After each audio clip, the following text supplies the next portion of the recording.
হাতে করা। জাতির পিতা বঙ্গবন্ধু শেখ মুজিবই কিন্তু প্রতিটি জেলায় এই বিসিক শিল্প নগরী গড়ে তোলার কাজ হাতে নেন, যেখানে ক্ষুদ্র মাঝারি শিল্প গড়ে ওঠে, কর্মসংস্থানের সৃষ্টি হয়। দেশ স্বাধীন হওয়ার পর আপনারা জানেন যে আমাদের এখানে যে কটা শিল্প কলকারখানা ছিল, যার অধিকাংশ মালিক যেহেতু পাকিস্তানি ছিল বা অনেকেই চলে গিয়েছিলেন পাকিস্তানে, সেখানে এই শিল্প কলকারখানাগুলি পরিত্যক্ত অবস্থায় ছিল, আর 9 মাস যুদ্ধের সময় এগুলি আসলে চালু করা ছিল না। স্বাধীনতার পর এই শিল্প কলকারখানাগুলি জাতীয়করণ করা হয়। একজন মা যেমন তার রুগ্ন সন্তানকে পরিচর্যা করে সুস্থ করে তোলে, জাতির পিতা বঙ্গবন্ধু শেখ মুজিবও কিন্তু সেই সময় সেই সমস্ত পরিত্যক্ত শিল্প কলকারখানাগুলি জাতীয়করণ করে সেখানে যেমন শ্রমিকদের কর্মসংস্থানের ব্যবস্থা করে দেন এবং শিল্পায়নটা যাতে অব্যাহত থাকে তারও ব্যবস্থা তিনি নিয়েছিলেন।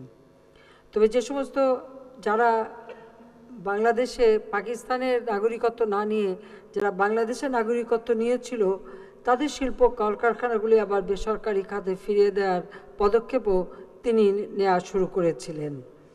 এভাবে শিল্পায়নটা যাতে আমাদের দেশে হয় তার দিকে তিনি বিশেষভাবে দৃষ্টি দিয়েছিলেন। বাংলাদেশের শিল্পায়ন ছাড়া কর্মসংস্থান কখনো সম্ভব না। আমাদের অর্থনীতি মূলত কৃষিভিত্তিক, কিন্তু এই কৃষিভিত্তিক শিল্প আমাদের দরকার। আমাদের দরকার এই জন্য যে কৃষি থেকে আমাদের খাদ্য চাহিদা মেটায়, আর খাদ্য চাহিদা বিশ্বে থাকবেই, আর খাদ্য চাহিদা দিন দিন বৃদ্ধি পাচ্ছে, খাদ্য চাহিদার বাজারও সম্প্রসারিত হচ্ছে।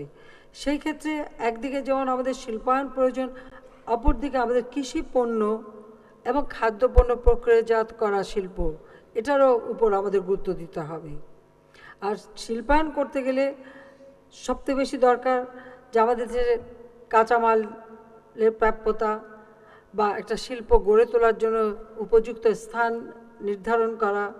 আর শিল্প গড়ে তুলতে গেলে শ্রমিক দরকার, শ্রমিকদের ট্রেনিং দরকার। শুধু শ্রমিকদের না, একটা শিল্প পরিচালনার ক্ষেত্রে যারা পরিচালনা করবে তাদেরও কিন্তু ট্রেনিং দরকার। আমরা হয়তো শিল্প একটা গড়ে তুলি, কিন্তু আমরা এই দিকটা অনেক সময় লক্ষ্য করা হয় না। তো সেদিকে লক্ষ্য রেখে আমরা কিন্তু ইতিমধ্যে অনেকগুলি পদক্ষেপও নিয়েছে, আপনারা জানেন। এবং এই বাংলাদেশেই আমরা ইতিমধ্যে বহুমুখী বিশ্ববিদ্যালয় বিভিন্ন সাবজেক্টে, সেই টেক্সটাইল, ফ্যাশন ডিজাইন, ডিজিটাল, এরকম বিভিন্ন ধরনের কৃষি বিশ্ববিদ্যালয়, স্বাস্থ্য ক্ষেত্রে আমরা মেডিকেল বিশ্ববিদ্যালয়, বিভিন্ন ক্ষেত্রে কিন্তু আমরা বিভিন্ন বিষয়ভিত্তিক আমরা কিন্তু বিশ্ববিদ্যালয় গড়ে তুলেছি। আমাদের বিশাল সমুদ্র সীমা অর্জন করার পর সেই সমুদ্রের উপরে গবেষণার জন্য গবেষণা ইনস্টিটিউটও আমরা গড়ে তুলেছি। অর্থাৎ প্রত্যেকটা ক্ষেত্রে কিন্তু গবেষণার প্রয়োজন।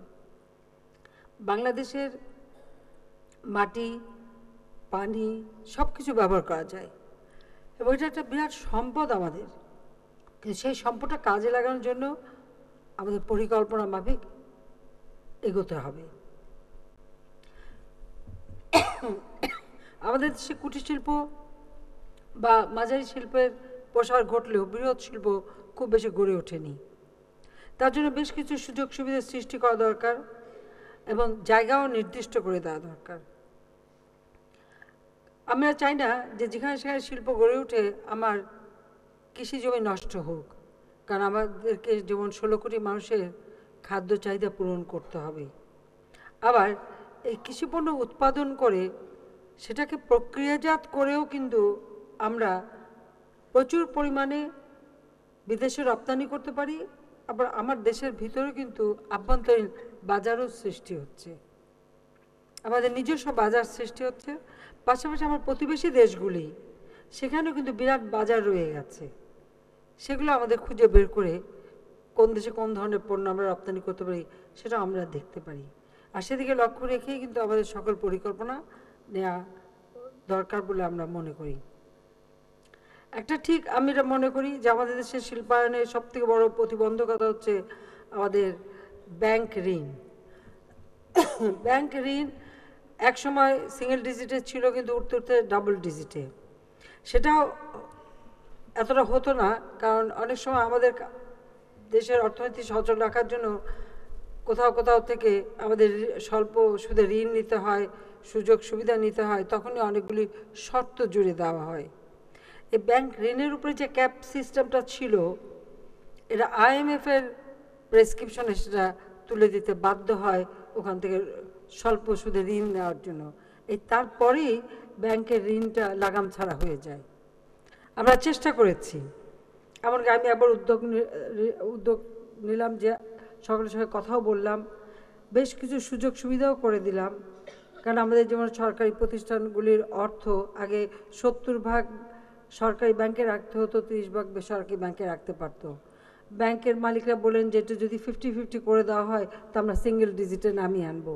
আমরা সেটাও কিন্তু করে দেওয়ার জন্য প্রস্তুত হলাম এবং দিলাম। কিছু ব্যাংক ঠিকই সুদের হার 9% নামালেও কিন্তু সকলে কিন্তু তা করলো না, না করে বাড়তে বাড়তে প্রায় 14, 15, 16-তে নিয়ে গেল। এবং কেন করলো না, তাদের এই সুযোগটা দেওয়া সত্ত্বেও। এখন আমার এখানে প্রশ্নটা হচ্ছে, এই ব্যাংকের মালিক যারা, তাদেরও তো শিল্প কলকারখানা আছে, তারাও তো ব্যবসা বাণিজ্য করে। তাহলে এখন আমাকে তো সেই জায়গাটা আগে হাত দিতে হবে যে তারা ব্যাংকও চালাচ্ছে, শিল্পও চালাচ্ছে,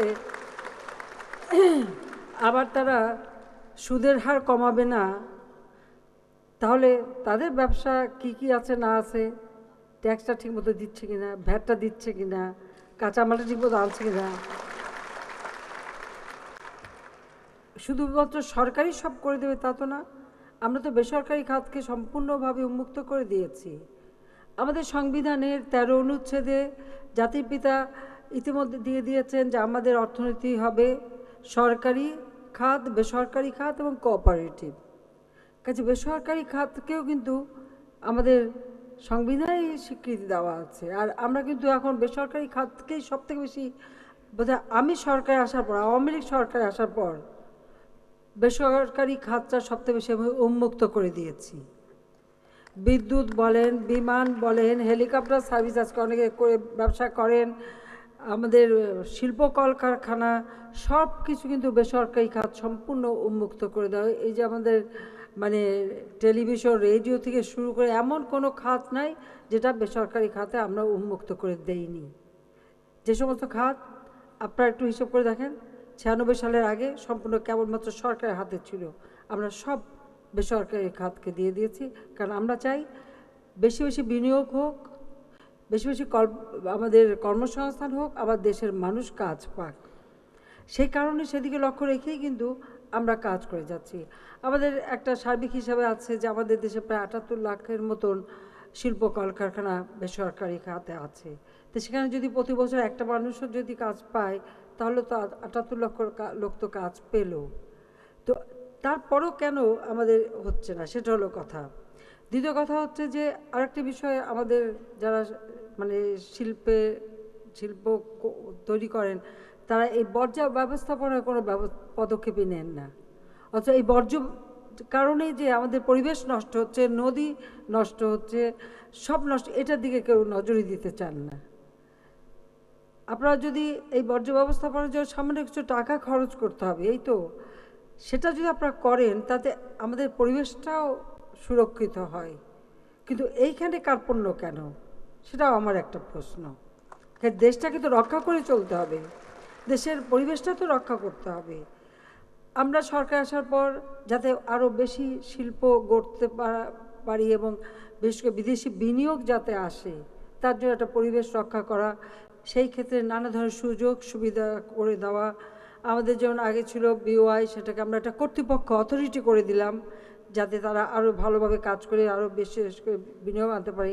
আমি যখনই বিদেশে যাই, আমার সাথে বিশাল ব্যবসায়ী টিম নিয়ে যাই, আমি বলি আপনারা আপনাদের পার্টনার খুঁজে নেন যে তারা এসে বিনিয়োগ করুক।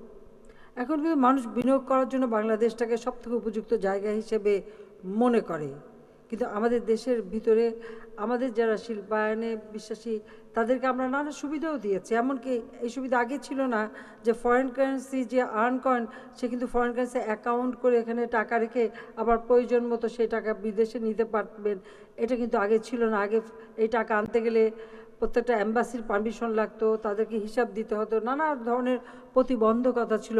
আমরা কিন্তু সেগুলি সব দূর করে দিয়ে সরাসরি একেবারে অ্যাকাউন্ট খুলে টাকা রাখতে পারবেন, আবার আপনার টাকা আপনি নিয়ে ব্যবসা করতে পারবেন, যেটুকু আনবেন সেটুকু নিয়ে যেতে পারবেন, সুদটা না কিন্তু টাকাটা নিতে পারবেন। সে ব্যবস্থাটাও কিন্তু আমরা করে দিয়েছি ব্যাংকে, সে সুযোগটা করেছি। আর তাছাড়া তো বিভিন্ন ধরনের বন্ডের ব্যবস্থাতে প্রিমিয়াম বন্ড আছে, ইনভেস্টমেন্ট বন্ড আছে, বিভিন্ন বন্ড সিস্টেমও করে দিয়েছি, আবার ফরেন এফসি অ্যাকাউন্ট করারও সুযোগ করে দিয়েছি। তো সেই সুযোগগুলি নিতে হবে এবং সেভাবে কাজ করতে হবে এবং মনে করতে হবে যে না, আমার দেশের জন্য কাজ করতে হবে। ব্যাংকের থেকে ঋণ নিয়ে ঋণ শোধ না দেওয়ার আরেকটা প্রবণতা, এই প্রবণতাটাও দূর করতে হবে। কারণ ব্যাংকের যে টাকা, এই টাকার মালিক তো জনগণ, এবং ব্যাংক যদি চালু রাখতে হয়, বেসরকারি খাতে আমরা ব্যাপকভাবে ব্যাংক করার সুযোগ করে দিয়েছি। বোধহয় আওয়ামী লীগ সরকার আমলে সব থেকে বেশি ব্যাংক বিমা করবার সুযোগ সুবিধা আমরা দিয়েছি, এত ব্যাংক আমরা দিয়েছি। আর ব্যাংক খালি দিলেই হবে না, মানুষের মাঝে ব্যাংক ব্যবহার করার যে একটা প্রবণতা, সেটাও সৃষ্টি করতে হবে। সেটাও আমরা করে দিয়েছি এইভাবে যেমন আমাদের কৃষক মাত্র 10 টাকা অ্যাকাউন্ট খুলতে পারে। আমাদের সামাজিক যে সহযোগিতা আমরা দিচ্ছি ব্যাংকের মাধ্যমে, কিন্তু আমরা এই টাকাটা পাঠানো ইতিমধ্যে ধীরে ধীরে শুরু করেছি। এমনকি আমাদের শিক্ষকরা, আগে শিক্ষকদের বেতন যেত যে সরকারি টাকা প্রতিষ্ঠানের নামে, আমরা কিন্তু প্রত্যেক শিক্ষক তার নিজের অ্যাকাউন্টে সরাসরি যাতে টাকা যায়, সেই অ্যাকাউন্ট খুলে টাকা নেবে সে ব্যবস্থা করে দিয়েছি। এর ফলাফলটা, শুভফলটা কে পাচ্ছে? ব্যাংকের মালিকরা পাচ্ছেন, কারণ তাদের শাখাগুলিতে এরা অ্যাকাউন্ট খুলছে, সেখানে টাকা যাচ্ছে, ব্যবসা বাণিজ্য বাড়ছে। ব্যাংকের ক্ষেত্রে আমি বলবো যে হ্যাঁ, কোনো একটা ব্যাংক যে সব জায়গায় সব ধরনের প্রফিট করবে তা না, সেটা আমি জেলা বা উপজেলা ভিত্তিক ব্যাংকের শাখা দিয়ে আমি প্রফিট দেখব না, দেখতে হবে টোটালিটি, সব মিলে একটা ব্যাংক কত। কারণ সব ক্ষেত্রে অর্থনীতি সমান সচল না, আমার সব উপজেলায় বা জেলায় সমান অর্থনৈতিক চালু নেই। যেমন আমার এক একটা এলাকা এখনও পড়ে আছে যেখানে কোনো শিল্পায়নই হয়নি। আপনি যদি রাজশাহী বিভাগটাই ধরেন, রাজশাহী বিভাগে কিন্তু কেন যেন বিশেষ করে রাজশাহী এবং তার শহর এবং ওই এলাকায় তেমন কোনো ভালো শিল্প গড়েই ওঠে না। আমরা সেজন্য বেশ কিছু উদ্যোগ এখন নেবার চেষ্টা করছি। পদ্মা নদীটা যেহেতু এটা বর্ডার নদী, ভারতের সাথে যৌথভাবে এটাকে আরও ড্রেজিং করে নাব্যতা বাড়ানো, সেখানে আমরা ইতিমধ্যে যেমন আমাদের চিলমারি বন্দরটাকে আবার চালু করাচ্ছি। প্রত্যেকটা নদী আমরা সেই ধরলা নদী, ব্রহ্মপুত্র, নদ, তিস্তা সবই যাতে ড্রেজিং করে নাব্যতা বাড়ানো যায় সেই ব্যবস্থা আমরা নিচ্ছি। নদীপথ, রেল যোগাযোগটা আমরা বৃদ্ধি করে দিচ্ছি, সড়ক যোগাযোগ বৃদ্ধি করেছি। আমাদের এসেও যেমন সৈয়দপুরে আগে এয়ারপোর্টটা প্রায় বন্ধই ছিল, সেটা চালু করেছি, রাজশাহী এয়ারপোর্ট চালু করে দিচ্ছি। এইভাবে পুল ব্রিজ করে যোগাযোগ ব্যবস্থা আমরা ব্যাপকভাবে করে দিচ্ছি, কেন শিল্পায়নটা সারা দেশব্যাপী যাতে হয়। ইতিমধ্যে আমরা একটা উদ্যোগ নিয়েছি 100টা শিল্পাঞ্চল গড়ে তুলতে। এই 100টা শিল্পাঞ্চল গড়ে তুলে আমরা সেখানে একদিকে মানুষের কর্মসংস্থান হবে, বিনিয়োগ হবে, আর আমাদের বিভিন্ন অঞ্চলে বিভিন্ন ধরনের পণ্য উৎপাদন হয়। আমরা চাই যে সেই ধরনের কোন অঞ্চলে কোন পণ্যটা খুব বেশি উৎপাদন হতে পারে সেগুলি প্রক্রিয়াজাত করা এবং সেটাকে আমাদের দেশের বাজার এবং বিদেশে রপ্তানি সে সুযোগটা করে দেওয়া। সেই সাথে আমি ব্যবসায়ীদের জন্য আরও সুযোগ করে দিয়েছি, যেমন আমরা বাংলাদেশ, ভুটান, ইন্ডিয়া, নেপাল, আমরা এই 4টি দেশ মিলে BBIN আমরা একটা যোগাযোগ ব্যবস্থা প্রতিষ্ঠা করেছি। সেখানে এই যে ভারতের ওই অঞ্চলগুলি এবং নেপাল, ভুটান, সেখানেও কিন্তু বিরাট একটা মার্কেট আছে আমাদের, সেখানে আমরা বাণিজ্য করতে পারি। আবার অপরদিকে বাংলাদেশ, মিয়ানমার, ইন্ডিয়া এবং চায়না, এই 4টে দেশ মিলেও আমরা একটা economic corridor, BCIM economic corridor, এটা আমরা করেছি যে একটা যোগাযোগ ব্যবস্থা সৃষ্টি হবে, সেখানেও একটা বাজার তৈরি হবে। ট্রান্স এশিয়ান রেলওয়ে এবং ট্রান্স এশিয়ান রোডওয়ের সাথে যোগাযোগ যাতে হয় সেদিকে লক্ষ্য রেখেই কিন্তু আমাদের সড়ক এবং রেল যোগাযোগটার আমরা উন্নতি করে দিচ্ছি, যাতে আমরা খালি উৎপাদন করব আর শিল্প করব না, সেটা মানে বাজারজাত করাটা সুযোগ যাতে হয়, সেই সুযোগটাও যাতে আমরা কাজে লাগাতে পারি সেদিকে লক্ষ্য রেখেই আমরা এই সুযোগটা দিয়েছি। ইতিমধ্যে আমাদের সাথে যে সমস্যাগুলি ছিল, ভারতের যেমন মানে আমাদের স্থল সীমানা চুক্তি জাতির পিতা করে গিয়েছিলেন, আইন করে গিয়েছিলেন, পরবর্তীতে 75 জাতির পিতাকে হত্যার পর কেউ আর নজর দেয়নি। আমি 96 সালে সরকারে আসার পর থেকে আমরা এই আমাদের স্থল সীমানা চুক্তিটা কীভাবে বাস্তবায়ন করা যায়, আমাদের বিশাল সমুদ্র সীমা, সে আইনও জাতির পিতা করে গিয়েছিলেন, সেই সমুদ্রে আমাদের যেটা অধিকার আছে এবং সমুদ্র সম্পদ আমরা আমাদের অর্থনীতিতে কাজে লাগাতে পারি, সেজন্য এই সীমানা, আমাদের মেরিটাইম বাউন্ডারি, এই সমস্যাটা সমাধান, এ ব্যাপারে আমরা যথাযথ উদ্যোগ নিই এবং সেগুলো আমরা খুব সফলতার সাথে সমাধান করেছি। সেখানে আমাদের একটা বিরাট সুযোগ সৃষ্টি হয়েছে ব্যবসা বাণিজ্য বাড়ানোর। কারণ আমাদের এটাই মনে রাখতে হবে, কৃষিভিত্তিক অর্থনীতি আমাদের, কিন্তু সেই সাথে শিল্পায়নটাও আমাদের খুব জরুরি। আমরা কৃষি আমরা রাখবো, আর কৃষি প্রক্রিয়াজাত শিল্প আমরা গড়ে তুলব, আবার কৃষিতে ব্যবহার, কৃষিটাকেও আমরা যান্ত্রিকীকরণ করতে চাই, আধুনিকায়ন করতে চাই। কারণ স্বাভাবিক, আমরা ছেলেমেয়েদের লেখাপড়া শেখাচ্ছি, তারা লেখাপড়া শিখছে, অনেকে আর সেই মাঠে যেতে চায় না। তাহলে আমার কৃষি কাজটাও যাতে ব্যাহত না হয়, তো সেখানে আমার কৃষি যান্ত্রিকীকরণ করতে হবে। তার জন্য আমার ট্রেন্ড লোক দরকার, সেখানেও কিন্তু ব্যাপক কর্মসংস্থান হবে। সেখানে আমার গবেষণা দরকার।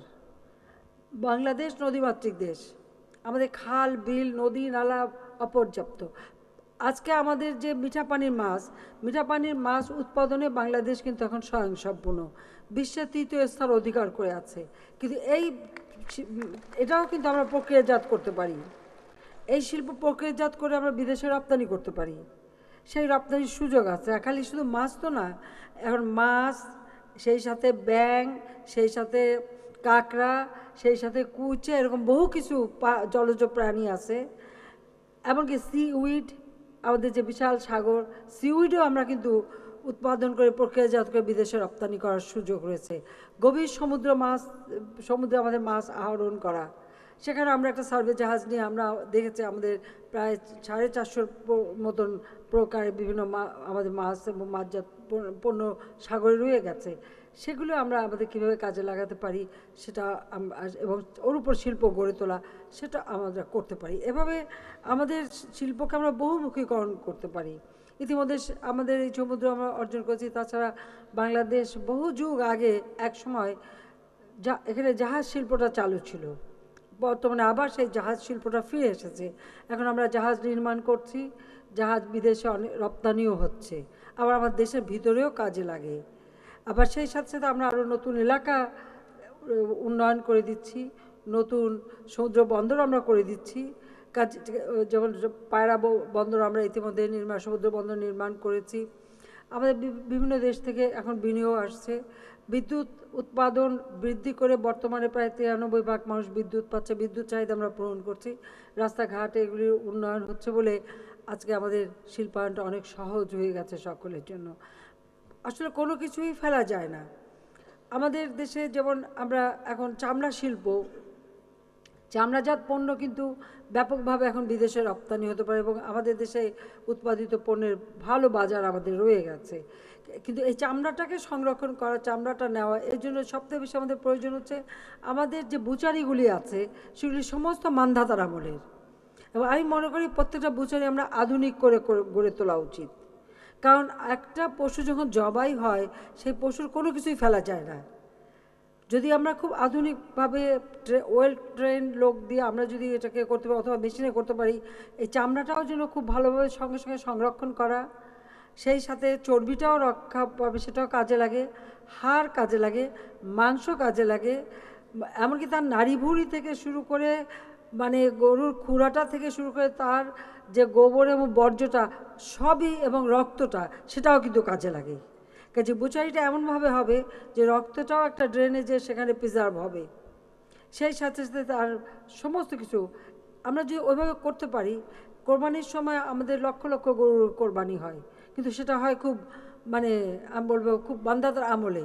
এগুলি যদি আমরা আধুনিক বুচারি দিয়ে করতে পারি তাহলে এর প্রতিটি জিনিস আমাদের কাজে লাগে। কারণ এই গরুর রক্ত সেটাও যেমন আমাদের ওষুধ শিল্পে কাজে লাগে, গরুর হাড়, বোন চায়না থেকে শুরু করে ওটা গরুর হাড় থেকে জেলোটিন থেকে শুরু অনেক কিছু তৈরি হয়, এরকম সমস্ত কিছু।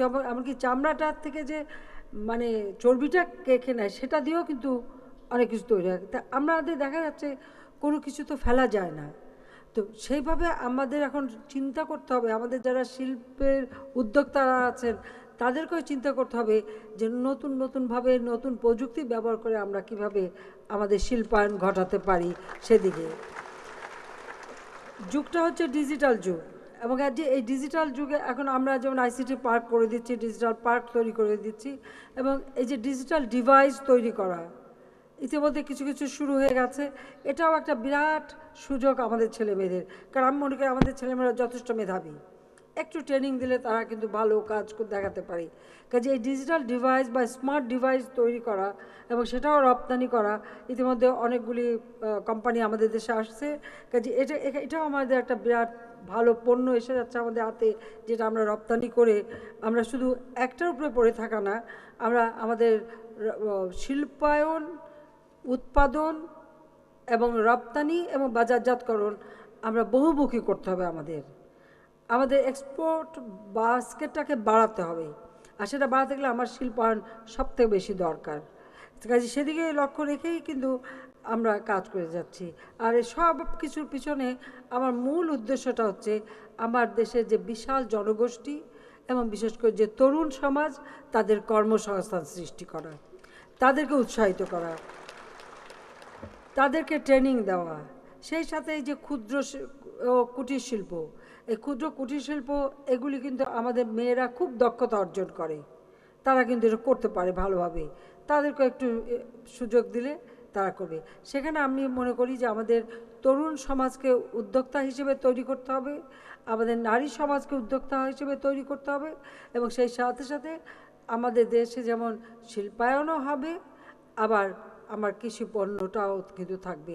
আমি একটা দুটো এক্সাম্পল দিলাম, কিন্তু আমাদের দেশে বহু রকমের পণ্য আছে যেগুলি আমরা উৎপাদন করে বাজারজাত করে আমাদের মানে শিল্পায়নও করতে পারি, আবার কৃষিকেও রক্ষা করতে পারি, দেশের অর্থনীতি উন্নত হবে। প্রত্যেকটা গ্রাম, যেমন আমি ঘোষণা দিয়েছি যে আমরা প্রত্যেকটা গ্রামকেই শহরে রূপান্তর করব, অর্থাৎ ওই গ্রামে যে মানুষটা বসবাস করবে সে সকল নাগরিক সুবিধা পাবে, তার কর্মসংস্থানের ব্যবস্থা হবে, সে সেখানে ক্ষুদ্র কুটির শিল্প করতে পারবে, সে সেখানে ডিজিটাল মানে বাংলাদেশ এখন ইন্টারনেট সার্ভিস পাবে, সেখান থেকে হবে। আমরা এখন স্যাটেলাইট উৎক্ষেপণ করেছি, সারা বাংলাদেশে আমরা ইন্টারনেট নেটওয়ার্ক আরও সচল করা, ব্রডব্যান্ড করে দিচ্ছি, সেখানে বসেই কাজ করে সে দেশে বিদেশে কর্মসংস্থার ব্যবস্থা করতে পারবে। এবং এভাবে একবারে কোনো 1 ইঞ্চি জমিও যেমন বাদ থাকবে না, একটা লোকও বেকার থাকবে না, সকলেরই কর্মসংস্থান হবে, সেটাই হবে আমাদের শিল্পের লক্ষ্য। ইতিমধ্যে আমরা আমাদের শিল্পনীতি ঘোষণা দিয়েছি, এবং এই শিল্পনীতি যথেষ্ট আধুনিক, আমরা সেটা করতে চাচ্ছি, দেশটাকে আমরা এগিয়ে নিয়ে যাচ্ছি। ইতিমধ্যে বাংলাদেশ আপনারা জানেন যে উন্নয়নশীল দেশ হিসেবে আজকে আমরা স্বীকৃতি পেয়েছি। কাজে উন্নয়নশীল দেশ হিসেবে আমাদের এটা ধরে রাখতে হবে, পাশাপাশি আমাদের সামনে আরও এগিয়ে নিয়ে যেতে হবে।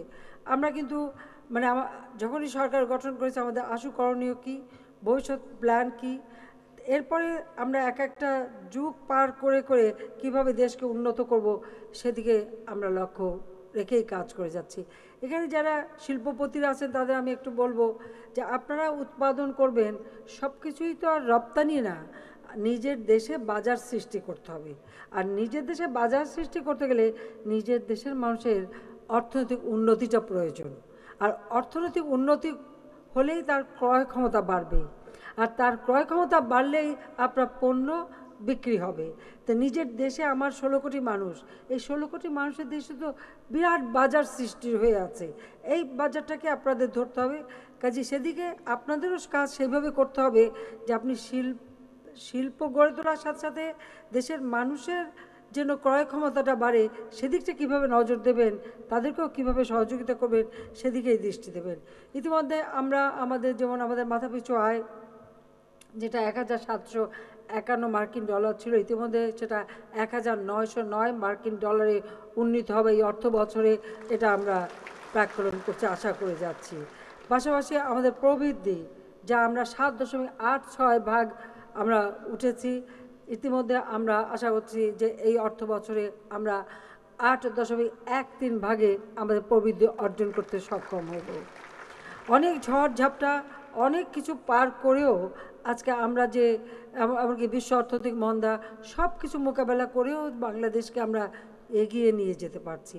সেক্ষেত্রে আমি মনে করি যে আমাদের যারা শিল্প উদ্যোক্তা আছেন তাদেরও যথেষ্ট অবদান রয়েছে, আপনারাও যথেষ্ট কাজ করে যাচ্ছেন, কিন্তু আরও কাজ করেন এবং দেশকে আরও এগিয়ে নিয়ে যান, যাতে আমরা আমাদের দেশকে আরও উন্নত সমৃদ্ধ করতে পারি, সেদিকে লক্ষ্য রেখে। ইতিমধ্যে আমাদের নির্বাচনী ইস্তাহারে ঘোষণা দিয়েছি যে আমরা আমাদের কর্মসংস্থান বাড়াবো, অন্তত 1 কোটি মানে প্রায় 21 লাখ বা 25 লাখ লোকের কর্মসংস্থান হবে। আমরা যে 100টা অর্থনৈতিক অঞ্চল করছি, ইতিমধ্যে অনেক বিদেশি বিনিয়োগ আসছে তারা, আমরা অনেক সুযোগ সুবিধা সেখানে দিচ্ছি। কাজে সেই ক্ষেত্রে আমাদের কর্মসংস্থান আরও বাড়বে, এতে কোনো সন্দেহ নাই। কাজে সেদিকে লক্ষ্য রেখেই আমরা কাজ করে যাচ্ছি। এবং আমি আগেই বললাম যে আমাদের বহুমুখী মানে রপ্তানি, আর সেই সাথে সাথে বাজার খুঁজে বের করতে হবে, কোন দেশে কোন পণ্যের চাহিদাটা বেশি, সেটা আমাদেরকে খুঁজে বের করে সেই ধরনের পণ্য এবং সেই ধরনের শিল্প আমরা যাতে আমাদের দেশে গড়তে পারি, সেদিকে বিশেষভাবে দৃষ্টি দিতে হবে। সেটা আমি আপনাদের কাছে অনুরোধ করব, যাতে করে আমরা আমাদের দেশটাকে অর্থনৈতিকভাবে স্বাবলম্বী করতে পারি। আমি আর বেশি কিছু না বলে এটুকুই বলবো যে আমরা যে অগ্রযাত্রা আমাদের শুরু হয়েছে, আমরা যে এগিয়ে যাচ্ছি, এটার জন্য কোনো মতে ব্যাহত না হয়, সেদিকে লক্ষ্য রেখেই আপনারা কাজ করবেন। আর যেমন আমরা আগেই বললাম যে শিল্পায়নটা ছাড়া একটা দেশ উঠে দাঁড়াতে পারে না, আবার শুধু শিল্প দিয়েও তো পেট ভরবে না, সেটাও মাথায় রাখতে হবে। সেই জন্য কৃষিভিত্তিক বাংলাদেশে শিল্পায়ন হবে এবং আমাদের কৃষিও যেমন থাকবে, শিল্পায়নও হবে এবং কর্মসংস্থান হবে, উৎপাদন বাড়বে, নিজের দেশের অভ্যন্তরীণ বাজার আমার মানুষের ক্রয় ক্ষমতা বাড়বে, আবার রপ্তানি করে আমরা আমাদের দেশের পণ্য বিদেশে রপ্তানি করব। সেদিকে মাথায় রেখেই আমাদের সকল পরিকল্পনা আমরা বাস্তবায়ন করে যাচ্ছি। কাজে আমি আশা করি যে আপনারা সকলে সেদিকে বিশেষভাবে দৃষ্টি দিবেন। আর এবারে আমি মনে করি শিল্প মেলা হওয়াতে সবথেকে বড় কথা যে মানুষের মাঝে এই শিল্পের প্রতি একটা আকর্ষণ হবে। এবং আমরা আরেকটা জিনিস আমি চিন্তা করছি, আপনারা জানেন যে আমি সরকারে আসার পর প্রথম আন্তর্জাতিক বিমান বন্দর একটা চট্টগ্রাম করলাম, আর একটা সিলেটে করেছিলাম। কক্সবাজারে কিন্তু আমরা আর একটা বিমানবন্দর তৈরি করে দিচ্ছি, আরও উন্নত করে, আরও ভালোভাবে। সেই সাথে আমাদের রপ্তানির ক্ষেত্রে একটা জায়গা আমাদের একটা মানে আছে। আসলে আমি যখন আসি আমাদের বিমান এমন দুরবস্থা ছিল, ওই DC-10-এর ঝরঝরে 2-1টা প্লেন আর ভাড়া করা প্লেন ছাড়া কিছুই ছিল না। ইতিমধ্যে প্রায় 6খানা বিমান আমরা নতুন কিনেছি, আরও 8খানা। কার্গো ভিলেজটা ওটাও আমার তৈরি করা, এবং আজকে যে বোর্ডিং ব্রিজ থেকে শুরু করে বিমানবন্দরকে আধুনিক করা, কেউ যদি 96 সালের আগের বিমানবন্দরের ছবিটা একটু দেখেন তাহলে তফাৎটা বুঝতে পারবেন। এই সবই আমাদের করে দেওয়া। কিন্তু এখানে কার্গোটা আমরা যদি খাদ্য প্রক্রিয়াজাত পণ্য রপ্তানি করতে চাই, কার্গো আমাদের খুব গুরুত্বপূর্ণ। এখন কার্গো ভাড়া করে চালানো হচ্ছে। ইতিমধ্যে বিমানকে আমি নির্দেশ দিয়েছি যে বিমানকেও লাভজনক করতে হলে শুধু প্যাসেঞ্জার ট্রেনে লাভজনক করা যায় না, সেখানেও কার্গো আমাদের দরকার। তার জন্য আবার কার্গো ভিলেজও তৈরি করা দরকার। শুধু ভিলেজ না, আমার যে পণ্যগুলি বেশিক্ষণ সংরক্ষণযোগ্য না, পেরিশেবল, তাড়াতাড়ি যাবে, যেমন আমার কৃষি বা খাদ্য প্রক্রিয়াজাত, সেই ধরনের কার্গো ভিলেজ তৈরি করতে হবে, যে পণ্যগুলি যেন যথাযথভাবে মানসম্মতভাবে সেখানে থাকে, আর 24 ঘন্টার মধ্যে যেন আমি এটাকে পাঠিয়ে দিতে পারি বিদেশে। সেই ধরনের ব্যবস্থাপনা আমাদের যেতে হবে। আর সেটা যেতে গেলে পরে খালি ওই বিদেশ থেকে কটা কার্গো ভাড়া করে নিয়ে আসবো, কার্গো বিমান ভাড়া করবো, সেটা হবে না। আমাদের নিজস্ব কিছু থাকা দরকার, যেটা আমার বিমানও লাভজনক হবে, আমার দেশেও হবে। আর কৃষি প্রক্রিয়াজাত বা খাদ্য প্রক্রিয়াজাত শিল্পের ব্যাপারে আমার অনুরোধ থাকবে যে এই শিল্পটা খালি করলেই হবে না, যেমন এই পণ্যগুলি প্রক্রিয়াজাত করে সেটাতে, কারণ একটা ফসল আপনি বলেন মাছ বা সবজি বা ফলমূল, প্রত্যেকটা কিন্তু আলাদা আলাদা চেম্বার, আলাদা আলাদা টেম্পারেচার লাগে, এবং সেই টেম্পারেচারে কতক্ষণ এটা তার খাদ্য গুণটা বজায় থাকবে সেটাও কিন্তু একটা হিসাবের ব্যাপার আছে। এগুলো অত্যন্ত সায়েন্টিফিক হিসাব। ওই ধরনের যদি কেউ ব্যবস্থা নিতে পারেন, আমার মনে হয় আমাদের দেশের যেমন একেবারে গ্রামগুলিও বেঁচে যাবে, আমার উৎপাদিত পণ্য বাজারজাত হবে, আবার এটা বিশ্বে কিন্তু বিরাট আমরা একটা মার্কেট পাবো। কাজে আমি সবসময় এটার উপরে বেশি গুরুত্ব দিই এই কারণে যে আমার মাছ উৎপাদনে আমি এখন স্বয়ংসম্পূর্ণ, আমরা আলু উৎপাদন করতে পারছি, আর সেখানে আমরা সবজি উৎপাদনে আমরা চতুর্থ, চাল খাদ্য উৎপাদনে আমরা চতুর্থ, আমরা এরকম মাছের তৃতীয়। এভাবে আমাদের কিন্তু পণ্য উৎপাদন বাড়ানো সহজ, কিন্তু এগুলিকে প্রক্রিয়াজাত করে বিদেশে রপ্তানি করতে গেলে আমাদের আধুনিক ব্যবস্থা নিতে হবে যাতে গুণগত মান থাকে, আর মার্কেট ধরতে হবে যে কোন কোন মার্কেটে আমরা আমাদের পণ্যটা মানসম্মতভাবে পাঠাতে পারি। সেই সাথে খাদ্যপণ্য রপ্তানি করতে গেলে, শুধু খাদ্যপণ্য না, প্রতিটি পণ্য রপ্তানি করতে গেলেই আমাদের কিন্তু সেটার পরীক্ষা করতে হবে, ল্যাবরেটরি সৃষ্টি। ইতিমধ্যে আমরা কয়েকটা বিএসটিআইকে আমরা উন্নত করেছি, কিছু আমরা ল্যাবরেটরি সৃষ্টি করেছি, কাজে প্রত্যেকটা পণ্য আন্তর্জাতিক বাজারে ঢুকতে গেলে পণ্যের গুণগত মান পরীক্ষা করেই সেটা পাঠাতে হবে। সেজন্য সেই ল্যাবরেটরিও আমাদের স্থাপন করা দরকার, এই জন্য আমাদের গবেষণাও প্রয়োজন। সেদিকে লক্ষ্য করতে পারলেই আমাদের শিল্পায়ন আরও উন্নত হবে। সেই সাথে আমরা আমাদের দেশে আরও বৃহৎ শিল্প আসুক, সেটাই আমরা চাই। বা পৃথিবীতে এখন কোনো জিনিস এক জায়গায় হয় না, বিভিন্ন দেশে বিভিন্ন পার্টস তৈরি হয়।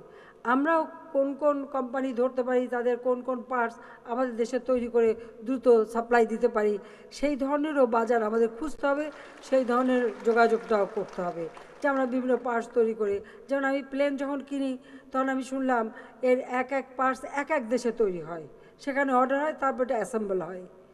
তো এইভাবেই কিন্তু সাধারণত হয়। তো এরকম বেশ কিছু যন্ত্রাংশ যদি আমরা আমাদের দেশে তৈরি করতে পারি, আর আমাদের দেশের মানুষের খুব ভালো ট্যালেন্টেড, আমি বিশ্বাস করি, একটু ট্রেনিং দিলেই তারা পারে, তাহলে আমাদের শিল্পায়নটা আরও দ্রুত হবে। আর ব্যাংকের ব্যাপারটা আমরা আবারও বসবো, দেখছি কয়েকদিন আগেও আমি বসছিলাম যে কীভাবে এই ব্যাংকের সুদের হারটা কমানো যায়। এবং কিন্তু সাথে সাথে এটাও আমার অনুরোধ থাকবে যে যারাই ঋণটা নেবেন, সাথে সাথে আপনারাও যদি টাকাটা সাথে সাথে দিয়ে দেন বা সুদটা পরিশোধ করেন, তাহলে ব্যাংকগুলি সচল থাকলে তখন কিন্তু এই সুদের হার কমানো খুব বেশি একটা কঠিন হবে না।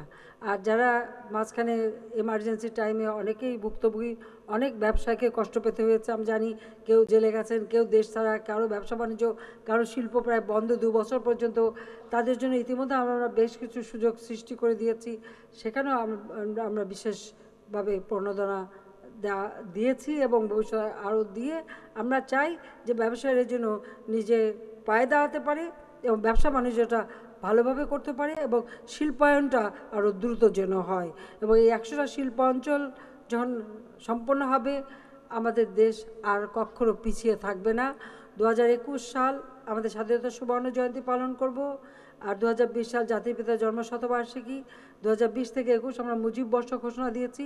এটাকে বাংলাদেশ, আমরা মনে করি যে আমাদের দেশটা ততদিনে আমরা মানে একটা দারিদ্র্যমুক্ত দেশ হিসেবে গড়ে উঠতে পারবে, উন্নয়নশীল দেশ আমরা ইতিমধ্যে স্বীকৃতি পেয়েছি, সেটা ধরে রেখে আমরা এগিয়ে যাব। সাথে সাথে 2041 সালের মধ্যে দক্ষিণ এশিয়ায় বাংলাদেশ হবে উন্নত সমৃদ্ধ দেশ, সেটা মাথায় রেখেই আমরা পরিকল্পনা নিচ্ছি। কাজে আমি আপনাদের সবার এই সহযোগিতা চাই যে দেশটা আমাদের ভবিষ্যৎ বংশধরদের জন্য আপনারা একটা সুন্দর দেশ গড়ে তোলেন এবং সব দিক থেকে বাংলাদেশ যেন সারা বিশ্বে, যেমন মুক্তিযুদ্ধে বিজয় অর্জন করে আমরা শ্রেষ্ঠত্ব অর্জন করেছিলাম, বাংলাদেশও আর্থসামাজিক উন্নয়নে আজকে যেমন বিশ্বের রোল মডেল, এই রোল মডেল হিসেবেই যেন আমরা একটা সম্মানজনক অবস্থানে থাকি। সবাইকে ধন্যবাদ। দীর্ঘ সময় আমার বক্তৃতা শোনার জন্য আন্তরিক ধন্যবাদ জানিয়ে বক্তব্য শেষ করছি। জয় বাংলা, জয় বঙ্গবন্ধু। বাংলাদেশ চিরজীবী হোক এবং এই শিল্প মেলা সফল হোক, এর শুভ উদ্বোধন আমি ঘোষণা করছি। জয় বাংলা, জয় বঙ্গবন্ধু, বাংলাদেশ চিরজীবী হোক। মাননীয় প্রধানমন্ত্রী বঙ্গবন্ধু আন্তর্জাতিক সম্মেলন কেন্দ্রে শিল্প মেলার উদ্বোধনী অনুষ্ঠানে বক্তব্য রাখছিলেন প্রধানমন্ত্রী শেখ হাসিনা। এর সাথে